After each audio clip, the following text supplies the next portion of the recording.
Shalom. This Shabbat is called Shabbat Hagadol, the Great Sabbath, which is the name given to the Sabbath immediately prior to Passover. It's called so because of the great miracle that took place on the Sabbath just 4 days before the children of Israel departed from Egypt. Back in Exodus chapter 12 and verse 3, God told Moses and Aaron, "Speak to the entire assembly of Israel, saying, on the 10th of this month," that was a Sabbath that year, "they shall take for themselves each man a lamb or kid for each father's house."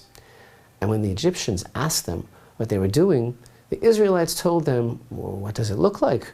We are fulfilling God's commandment, taking this lamb and holding it until the 14th of the month, preparing it to be slaughtered as the Passover offering in just another 4 days." And the Egyptians, even though they were confronted with the Jews planning to slaughter that which they worshipped in idolatry, they could do nothing to stop them. They were rendered totally impotent. That's what happens, that's the power that the Jewish people wield when they unabashedly follow God's command. So this Shabbat is a time of miracles, ushering in the season of miracles, which is what this month of Nisan is really all about, and what Passover is really all about. So we can expect them in our lives as well, if we are ready. This week, we are reading the second Torah portion of Sefer Vayikra, the book of Leviticus, Parashat Tzav. The Torah portion of Tzav, as well as last week's Torah portion of Parashat Vayikra, deal with the korbanot, the temple offerings. The different types of offerings described are brought according to various situations, some of them as atonement for sin, such as asham, the guilt offering, or chatat, the sin offering. Although, please note once again, sin offerings only atone for unintentional sins and only accomplish their goal if the bringer of the korban has a deep and serious sense of remorse and regret for his actions as he brings his offering. The offering alone does nothing without the transformation of the person. The atonement effected by the offering is not because of an animal's blood that was being spilled. The atonement, meaning the rectification of the spiritual damage that's caused by the negative energy of the sin, is effected because of the psychological and spiritual process that takes place within the person as a result of bringing the offering, the sincere, heartfelt desire to change. This is coming closer to God, and this is one example of what the Holy Temple experience is really all about. Of course, some of the offerings, such as the Todah, the Thanksgiving offering, are brought as an act of thankful recognition of God. And the Olah, the burnt offering, completely consumed on the altar, represents the highest level of spiritual yearning.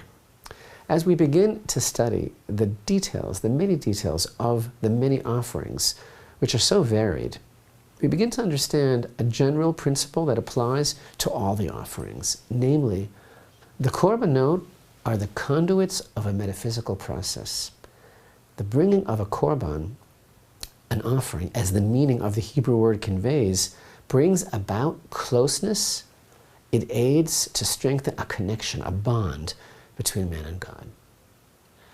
Today, as we prepare for Passover and prepare to read Parashat Tzav this week, I want to talk about little differences. Little differences between our two Torah portions of last week and this week. Little differences in life. Sometimes it's something very little that might seem insignificant that makes all the difference in the world. Like one word, or one little crumb, or one decision of motivation and resolve. So open up your heart in the deepest way. In a word, there's a major difference between the beginning of this week's Torah portion, Tzav, and the beginning of last week's Torah portion of Vayikra. Last week's Parashat Vayikra opened with a call, not a commandment. Vayikra means, and he called. But the portion of Tzav, well, Tzav means command. That's the name of the Parsha. For the first verses state, Hashem spoke to Moshe saying, command Aaron and his sons, saying, this is the law of the burnt offering. It is the burnt offering that stays on the flame on the altar all night until the morning, and the fire of the altar should be kept aflame on it. Why? Why did Vayikra, the beginning of this book, open with a call? and Tzav with a command. What's the significance? Now, the emphasis in Parashat Vayikra is on giving the offering. When a person brings an offering, as in the verse, for example, when a person will sin unintentionally from among all the commandments of Hashem that may not be done, and he commits one of them, etc. But in Tzav, the emphasis is on the technical aspects of how to bring the offering itself, the practical instructions. Command Aaron and his sons, saying, this is the Torah, meaning the instruction of the burnt offering. This is the Torah of the mincha. This is the Torah of the sin offering. Each of these parshiot describes the different changing status of a person and his changing relationship with Hashem. Now in Vayikra, this emphasis on giving the offering, Hashem starts with calling out to a person. As in, would you like us to be closer? Would you like me to be more in your life? He doesn't command a person.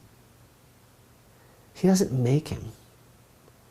He doesn't force him to draw close to him. Don't do it because you have to. Do it because you want to. The calling of Vayikra is only a suggestion.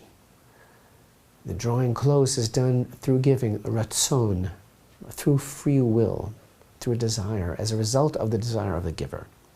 Parashat Tzav discusses the details of how the korbanot are to be offered, because then the person is already in a different situation, because this person has already decided that he wants to draw closer to God, or circumstances perhaps dictate that this person should seek to fix the relationship, and now that he has made that decision, he has an obligation to bring the offering according to Hashem's laws, according to the laws of the Torah that Hashem gave over to Moshe and the statutes.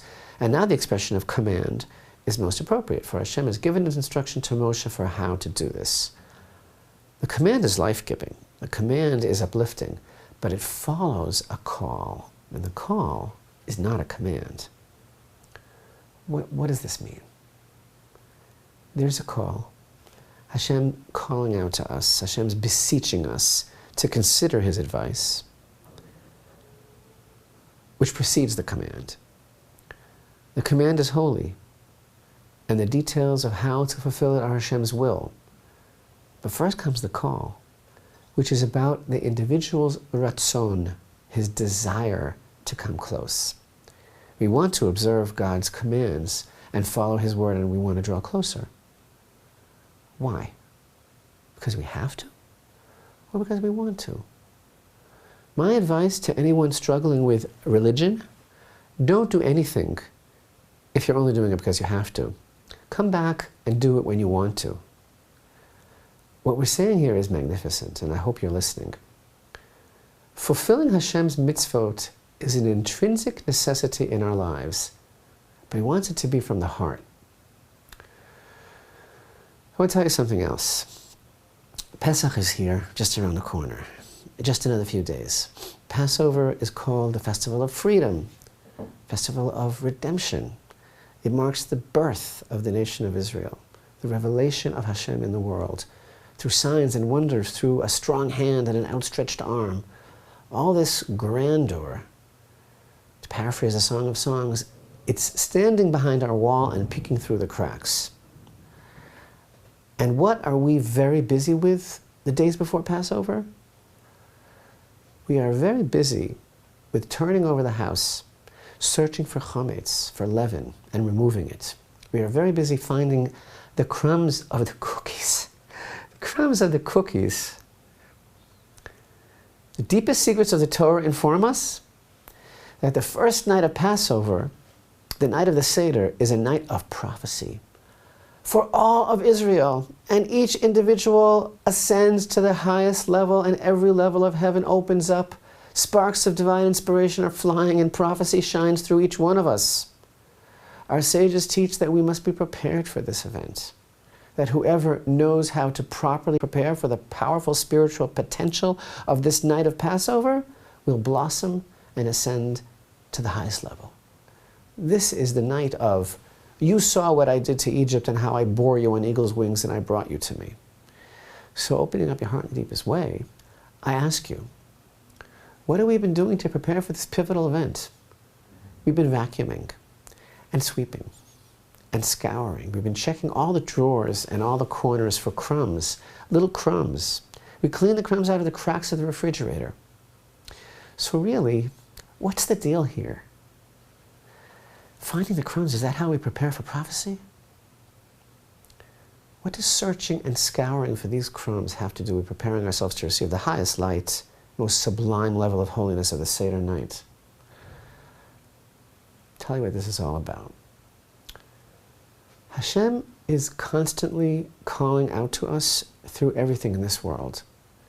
This world is full of God, saturated with godliness. Godliness shines through everything, every aspect of creation, every person we meet, every challenge we face, every blade of grass is singing a song, every ray of sunlight.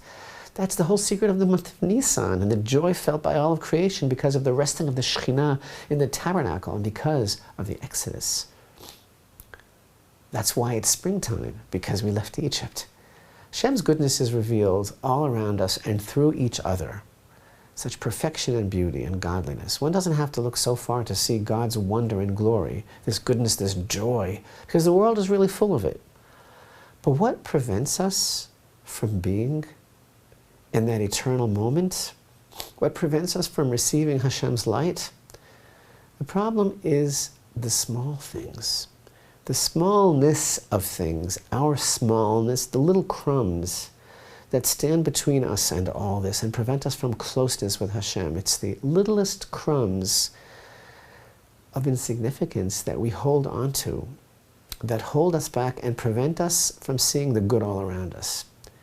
Sometimes one crumb of pettiness, of selfishness, of ego, that's stuck in a corner that you just can't reach. It can just destroy a whole life. If we can just remove that crumb, all of a sudden we can see the goodness. It was all here and we didn't see it on account of the crumb. That's the crumb that we're looking for. That's the crumb that we're looking for. It's the little crumbs that we permit to destroy us, our relationships, our loves, our goals, the littlest things that build up that we never bother to clean, all the damaged relationships between spouses and parents and children and friends and the whole world on account of some little crumbs. It's so great before Pesach to clean those crumbs. It leads to the highest level of prophecy. Let's be wanting to hear the call and to keep the command for its own sake, because we want to. Because we want to be there for Hashem as He is for us, as He bore us on eagle's wings. Let's prepare for the great miracles of Nisan and open up our hearts to receive the great light of redemption and freedom. And you know what? Between us, if we don't merit to bring the Passover offering this year in Jerusalem, may we merit at least to want to bring it, as Hashem calls us and commands us. And let's get past the little crumbs, the little things, so that we can see the really big picture, freedom and redemption. Chag kasher v'sameach, blessings for a happy and kosher Passover to you from Jerusalem.